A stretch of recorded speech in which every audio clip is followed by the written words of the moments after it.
नमस्कार जय जगन्नाथ दर्शक बंधु आपण तो निश्चय जानी सारे आगामी अध्याय देखी आपण आम सहित जोड़ी होते तत्वगुरु बंशी बाबा साराला मंडल दर्शक बंधु बाबा को एवं बयस 90 किंतु बाबा भी तत्व ज्ञान प्रगाढ़ एवं बाबा सहित सीधा सड़क कथा महाप्रभु कल्की विषय महाप्रभु कल्की विषय अनेक आलोचना पर्यालोचना आम चैनल माध्यम होती किंतु से प्रभु विषय बाबा सहित कथा प्रभु केउठी लीला करिवे आउ केबे लीला करिवे आउ प्रभु आसिलेनी ना आसिबे सीधा सड़क कथा हवा बंशी बाबा सहित आम सहित जोड़ी ही रुहतु भिडियो शेष पर्यंत बाबा आपन को प्रणाम एवं आम चैनल को स्वागत बाबा आपण प्रथमे कहतु केमिति अछंती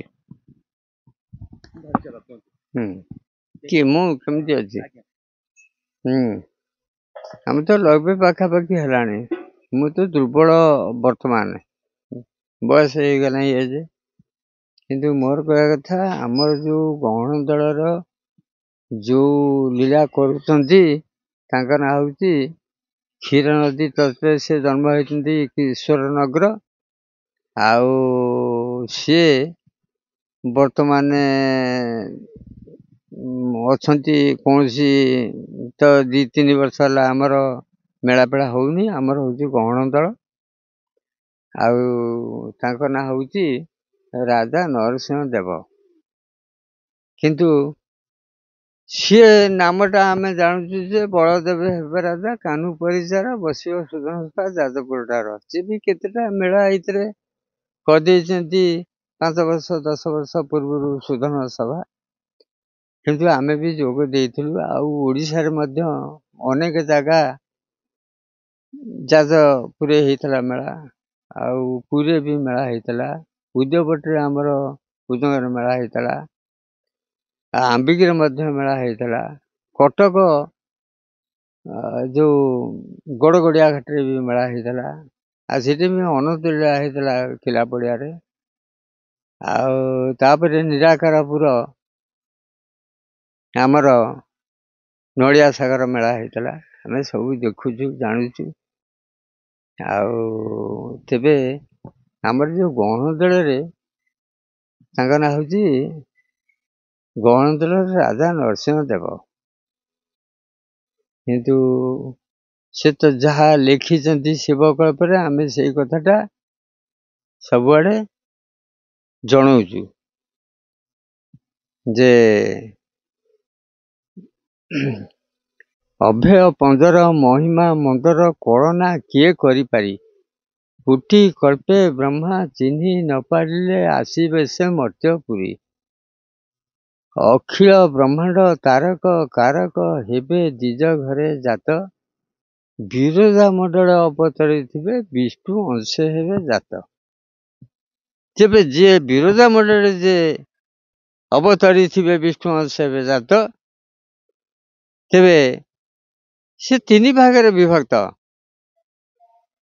दिज जहाँ कहती ब्राह्मण को कहती चढ़ईटी कहले भी से भी दिज आ गोटे जगार बसवास होता अन्य जगार बसवास कले से भी दिज किंतु सी भी अभिमन्यु सामंत सिंगार अरे तांकर अन्य जगार स्थान पाई कृष्णनगर बोली आमे तांको कहूँ ये होउछंती बलदेव होउछंती अवस्थान करछंती किंतु विष्णु शर्मा घरे जे अवतरी थे किंतु सेटा प्रकट हैनी प्रकट हो अल्प दिन भितर किंतु ये जो प्रकट होइछि राजा नरसिंह देव बोली गहण दल से प्रचार प्रसार आमर सबुआड़े चली ब्रह्म एकाक्षर अनंत गछरी 20 मसीहा अनंत गछरी बलदेव हेब राजा कानू परिसार बसिव सुदन जाजपुर सबुथ मेला हो जाइए एटा प्रमाण नेबे आमे कौन कहूँ सेटा सत्य कथा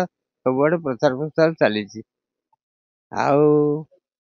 एबे कोरोना रोग ठारू टिके 3 वर्ष है आउ जनरल जो गुड़ा ओडिशा रे बड़ बड़ मेला होता 16 मंडल होनी आउ जेझा मंडल जेझा सबू आनंद रे सबू करछंती गुरुवार सब मेला चली 16 मंडल ବାବା ଆପଣ କହିବା କଥା କି ଆପଣଙ୍କ ଅନୁଭବରେ ପ୍ରଭୁ ଆସିଗଲେଣି। ହଁ, ଜନ୍ମ ଲାଭ କଲେ ଅପ୍ରକଟରେ ରହୁଛନ୍ତି, ପ୍ରକଟ ହେଇନାହାନ୍ତି। ପ୍ରକଟ ହବାକୁ ଯାଉଛି ବିରଜା ମଣ୍ଡଳରେ। ତାଙ୍କ କଥାଟାକୁ କଣ ସବୁଆଡେ ସୂଚନା ଦବା ଆମର ଠିକ ବିହିତ?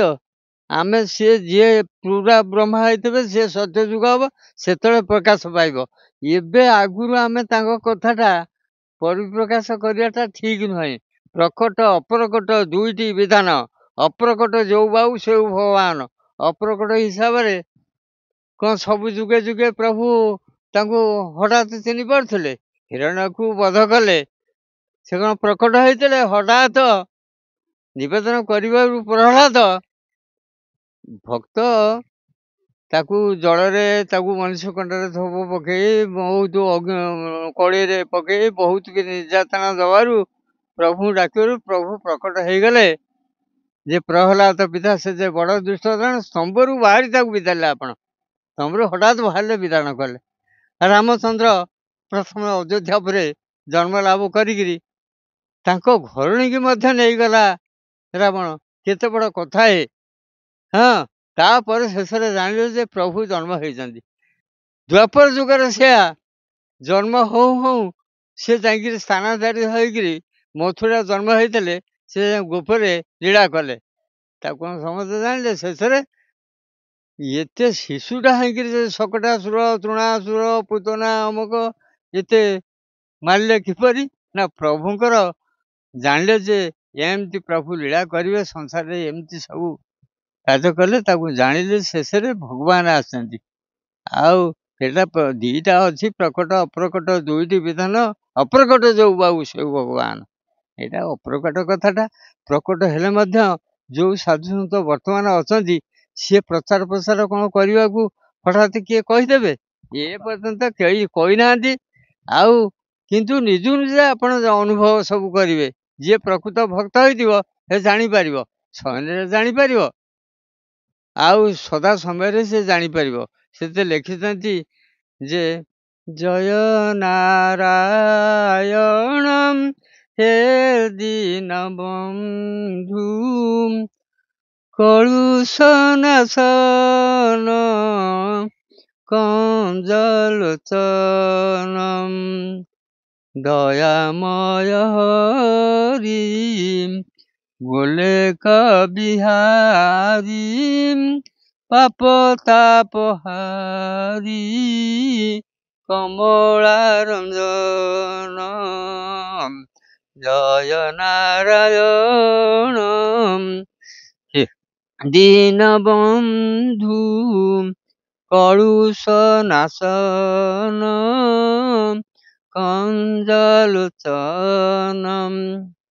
ବିଶ୍ୱରାଜ ଗୁରୁ ବିଶ୍ୱପିତା ମାତା, ବିଶ୍ୱଜନ ପ୍ରାଣ ଅନ୍ତର ଦେବତା, ସତ୍ୟ ସନାତନ ନିତ୍ୟ ନିରଞ୍ଜନ, ଯୁଗଳ ଚରଣ ଘେନ ମୋ ଜଣାଣ।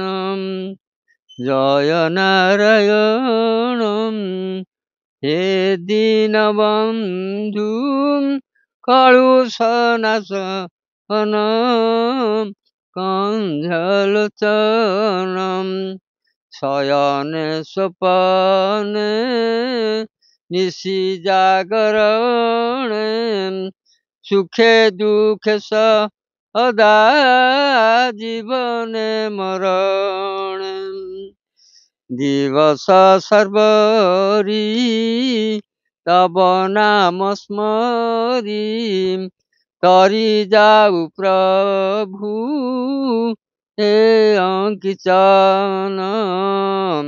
ଜୟ ନାରାୟଣ ହେ ଦୀନବନ୍ଧୁ। ଯେ ଆଜିକାରେ ଯୋଉ ଆମର ବାବୁ ଦେବାନନ୍ଦ ବାବୁ ଆସିଛନ୍ତି, ମୁଁ ଶେଷରେ ତାଙ୍କୁ ଏଇ ନାରାୟଣଙ୍କର ଧର୍ମ ଅପ୍ରକଟ ପ୍ରକଟ ଯେ ଦୁଇଟି ବିଧାନ, ଅପ୍ରକଟ ଯୋଉ ବାବୁ ସେଉ ଭଗବାନ, ସେ ଅପ୍ରକଟ କଥାଟା ଜାଣିଲେ ସୁଦ୍ଧା କହିବାକୁ ମୋର ଟିକେ ସାହସ ହଉନି। ତେବେ ସୁଦ୍ଧା ମୁଁ ଆଜି ତାରେ ଆପଣମାନଙ୍କୁ ଯେତେ ସାଧୁ ସନ୍ଥ ଅଛନ୍ତି ଆମ ଓଡ଼ିଶାରେ କିମ୍ବା ବାହାରେ କିମ୍ବା ସାରା ଭାରତରେ, କିନ୍ତୁ ଭାରତ ବର୍ଷରେ ଆମର ଯେଉଁ ସ୍ଥାନଟା ଶାରଳାମଣ୍ଡଳ ପ୍ରକୃତ ଜମ୍ବୁଦ୍ୱୀପ ମଧ୍ୟରେ ଭାରତ ଯୁଦ୍ଧ ହୋଇଥିଲା ପ୍ରମାଣ ଅଛି। ଆମର ହଉଛି ଏଇଟା ହଉଛି ବିଦ୍ୟାନଗର କ୍ଷେତ୍ର। ଶାରଳାମଣ୍ଡଳ ମାନେ ବିଦ୍ୟାନଗର।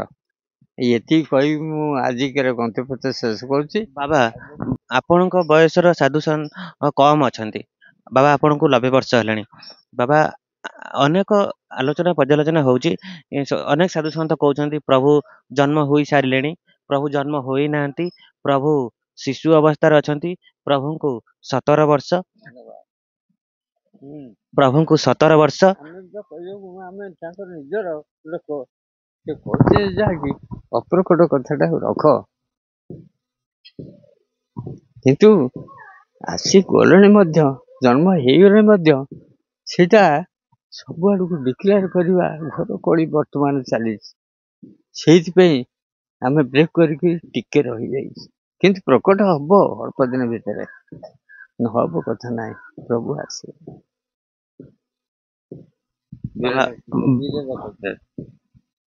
ବାବା ଆପଣ କହୁଛନ୍ତି ପ୍ରଭୁ ଆସିଗଲେଣି। କ୍ଷେତ୍ରରେ ସେଇଟା ଅପ୍ରକଟ କଥାଟା ପ୍ରକଟ କରିବାଟା ଆମର ଅର୍ଡର ନାହିଁ। ସେଇ ଯୋଉ ପ୍ରକଟ କଥାଟା କିନ୍ତୁ ଅଳ୍ପ ଦିନ ଭିତରେ ସମସ୍ତେ ଜାଣିବେ। ଆମେ କଣ କହିବୁ? ଆମେ ତ ପ୍ରଭୁ ନୁହେଁ, ପ୍ରଭୁ ଆସିଲେଣି। ସେ ପ୍ରଭୁ ସବୁ ଲୀଳା ଅନନ୍ତ ଯୁଗ ହବେ ବୋଲି ପ୍ରମାଣ ଅଛି। ଏଇ ଯୋଉ 5000 ବର୍ଷ ଆଉ ଯୋଉ 2 ବର୍ଷ ରହିଲା, ମୁଁ ସେଇ କଥାଟା ସେଦିନ କହୁଥିଲି, ଆଜି ବି କହୁଛି। ମିନଶନିରେ ଯାହା ହବାର କଥା ହେଇଯିବ, ଯାହା ନବାର କଥା ନ ହବ। ମିନଶନି ହେଲେ ଜଳମଗ୍ନ ହବ, 60 ଫୁଟ ଜଳ ହବ। ଦଳେ ବାଘ ଭାଙ୍ଗିବ ବୋଲି ପ୍ରମାଣ ଅଛି। ଦଳେ ବାଘ ଭାଙ୍ଗିବ, ଆଉ ଯଦି 60 ଫୁଟ ଜଳ ହବ, ଆମ ଶାରଳାମଣ୍ଡଳ ଯୋଉ ଦଇଖୁଆ ସିଏ ଭାଙ୍ଗିଯିବ ବୋଲି ପ୍ରମାଣ ଅଛି। ଯେ ଜୟ ବିଜୟ ସେଠାକୁ ଆସିବେ, ଗୋଟା ସୁଡ଼ଙ୍ଗ ଫିଟି ଆସିବ 7 କୋଶିଆ ଗଣ୍ଡରୁ, ଆଉ ମଧ୍ୟ ରତ୍ନବଟ ଧିରେ, ଆଉ ଆମର କୁମ୍ଭୀର, ଆଉ ତାପରେ ଆମର ଚିତଳ ମାଛ, ସିଏ ଦର୍ଶନ ମାଗିବେ। ତାପରେ ସୁଡ଼ଙ୍ଗ ଫିଟିଯିବ ଛତିଆ ପଟକୁ। ଛତିଆ ପଟରେ ବହୁତ ଷ୍ଟେସନରେ ଜଗନ୍ନାଥ ରହିବେ, ତାକୁ ନେଇଯିବ ରୁଷିଆ। ତାପରେ ପ୍ରକୃତ ଜନ୍ମ ହେଇଛି ଜଣେ ଯୋଉ ଆମର ବିଶ୍ୱାମିତ୍ର ଶବର ରାଜା, ଇନ୍ଦ୍ରାବତୀ କଟକ, ଛତିଆ ପଟକୁ କହୁଛି ଇନ୍ଦ୍ରାବତୀ କଟକ। ସେ କଟକରେ ସେ ଜନ୍ମ ଲାଭ କରିଛନ୍ତି। କିଏ? ବିଶ୍ୱାମିତ୍ର ରାଜା। ସେଇ ସ୍ପର୍ଶ କଲେ ତା ନାଁ ବି ରୁଷିଆ। ଆଉ ସେଇ ଯୋଉ ରୁଷିଆ ଯିଏ ଚାଲିଗଲା ତା ଦେଶକୁ। ଆଉ କିନ୍ତୁ ଏଇ ଗୋଟେ କଥା।